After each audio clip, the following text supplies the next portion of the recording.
mandamiento, lo que tenéis, retenedlo, una orden, un mandato, retenedlo hasta que yo venga. Surge pues la pregunta, ¿a qué se refiere aquí Jesús cuando habla de la orden de retener lo que ya tienen? Pues él aquí está aludiendo a las grandes verdades del nuevo pacto que los hermanos ya habían recibido. El comentarista Humberto Pérez interpreta esta frase de Jesús de la siguiente manera, cito: no les pido que sean fieles a una revelación desconocida, sino hasta donde yo los he alumbrado. No necesitan saber más, sino seguir viviendo lo que saben. Y por supuesto, esto cobra mucho sentido si Jezabel viene ofreciendo nuevas revelaciones, nuevas visiones, nuevas palabras proféticas. Jesús está diciendo, no os dejéis engañar por esta dama. Retened lo que ya tenéis, la doctrina apostólica y profética. Otro varón de Dios que ya está en la presencia del Señor, Simon Kistemaker, dice, cito, ¿y qué tienen los hermanos de Tiatira? Tienen la totalidad de la fe cristiana depositada en las Santas Escrituras. Y con la inclusión del Apocalipsis, estas personas recibieron el canon completo del Antiguo y Nuevo Testamentos. Eran receptores del texto completo de la revelación escrita de Dios, y la promesa hasta que yo venga apunta a la segunda venida de Jesús. Entonces, estamos aquí diciendo que los hermanos de Tiatira, por los años 90 del primer siglo, ya habían recibido la plenitud del consejo de Dios, la Sagrada Escritura, el canon completo, y por tanto tenían que retener lo que ya habían recibido de parte del Señor Jesús. No tenían que hacer caso a los delirios de esa falsa profetisa llamada Jezabel. De hecho, la propia Escritura testifica contra el mensaje de Jezabel en numerosos lugares. Si tú conoces bien a fondo la palabra de Dios, sabrás que el mensaje libertino de Jezabel es antibíblico. Os pongo algunos ejemplos para que veáis que es así. Mi primera cita, tengo 3 citas aquí conmigo. Cita número 1, Judas 1:4, un libro escrito por el hermano de Jesús. Dice el autor, versículo 4 de Judas 1. Algunos hombres han entrado encubiertamente en la iglesia, los que antes habían sido destinados para condenación. Hombres impíos que convierten en libertinaje la gracia de nuestro Dios. Ahora, este texto habla de hombres, pero en Tiatira podemos hablar de una mujer, Jezabel, que ha entrado encubiertamente en la iglesia, convirtiendo la gracia de Dios en libertinaje. ¿Qué es lo que Jezabel predicaba? Dios es un Dios de gracia. Por tanto, pequemos, vivamos en la carne. Dios es perdonador, por tanto podemos pecar libremente. Cita número 2 que demuestra que el mensaje de Jezabel es antibíblico. Romanos 3:8. Pablo dice, ¿por qué no decir, como se nos calumnia y como algunos cuya condenación es justa afirma que nosotros enseñamos, hagamos males para que vengan bienes? ¿Ves? Pablo dice que la gente que le acusa de predicar semejante mensaje son del diablo. Su condenación es justa. Pablo dice claramente que el mensaje anunciado por nosotros no fomenta libertinaje. Y texto número 3, que es muy famoso, tal vez el texto más conocido de los 3, Romanos 6:1-2. ¿Qué pues diremos? ¿Perseveraremos en el pecado para que la gracia abunde? En ninguna manera. Porque los que hemos muerto al pecado, ¿cómo viviremos aún en él? Así que Jezabel viene diciéndome, no, Dios es un Dios de gracia, por tanto pequemos libremente, pero la palabra de Dios me dice, yo debo andar en santidad para la gloria del Señor. Pues, ¿a quién voy a hacer caso? ¿Haré caso a Jezabel? ¿Haré caso a la Sagrada Escritura? Es que la Biblia, hermanos, es como un faro de luz para nosotros. Dios nos ha regalado este libro a su pueblo navegante que está viajando en un barco en alta mar. Y tú y yo, al igual que la iglesia de Tiatira, debemos ser fieles a esta bendita escritura. ¿Hasta cuándo? Hasta que yo venga. Así que la misión de la iglesia hasta que Cristo no regrese es ser hallada fiel a su santa palabra y todo lo que está escrito en ella. No hagamos caso a los nuevos profetas, los nuevos apóstoles. Hagamos caso a la doctrina profética y apostólica que está en la Santa Escritura. Bueno, con esta explicación en mente, vamos a convertir la lectura en oración, como venimos haciendo, ¿verdad? Con el deseo de orar la palabra de Dios. Y creo que es muy evidente a partir del texto de hoy que la primera oración va a ser: Dios, gracias por la escritura. Gracias por tus escrituras. El lema de la Reforma Protestante: sola scriptura. La escritura es una joya que Dios te ha obsequiado según su beneplácito. A Él sea la gloria. Y por supuesto, el hilo conductor de la escritura es el Santo Evangelio.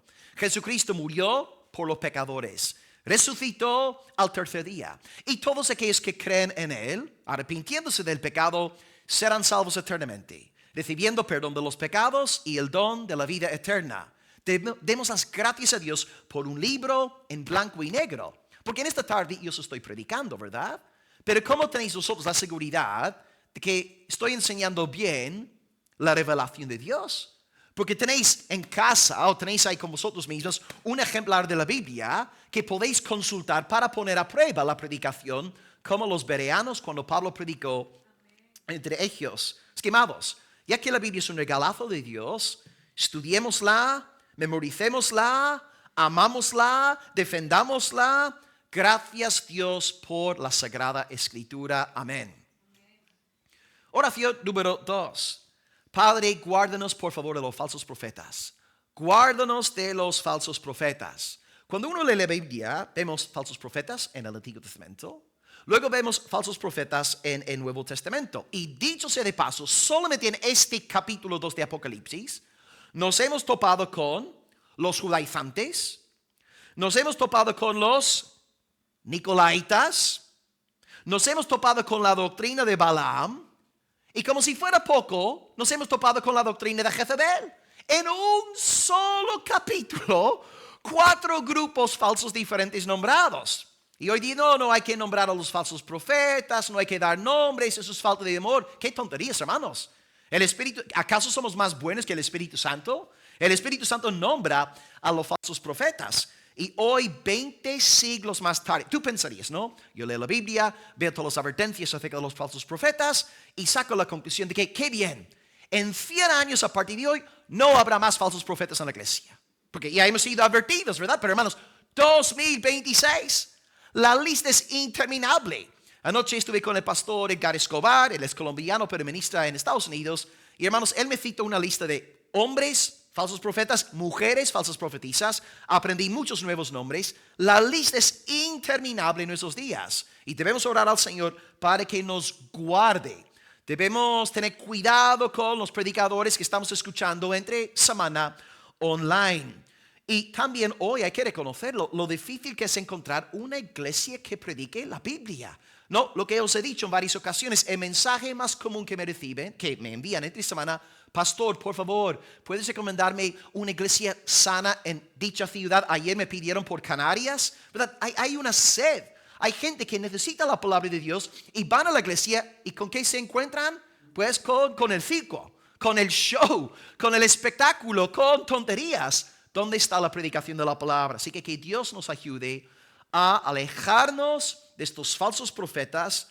Y ahora a nivel práctico, ¿cómo podemos nosotros ser guardados de los lobos? Pues os pregunto, a nivel práctico, ¿qué podemos hacer como congregación para no ser engañados por las Jezabeles del siglo XXI? Pregunto. Exacto, la palabra de Dios, estudiando la palabra, sumergiéndonos en la palabra, nadando en la palabra. La palabra alumbra los ojos de nuestro entendimiento. Y si estamos anclados en la palabra, viene alguien predicando un mensaje libertino, no. Viene otro predicando un mensaje legalista al estilo judaizante, no. Aquí creemos en Cristo crucificado, resucitado, nuestra justicia eterna delante del trono eterno, del trono de Dios. Es que Padre, guárdanos por favor de los falsos profetas.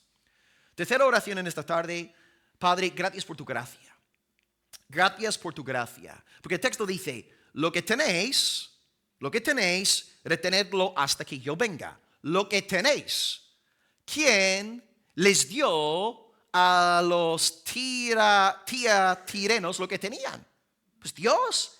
Él les dio el Antiguo Testamento. Él les dio el Nuevo Testamento.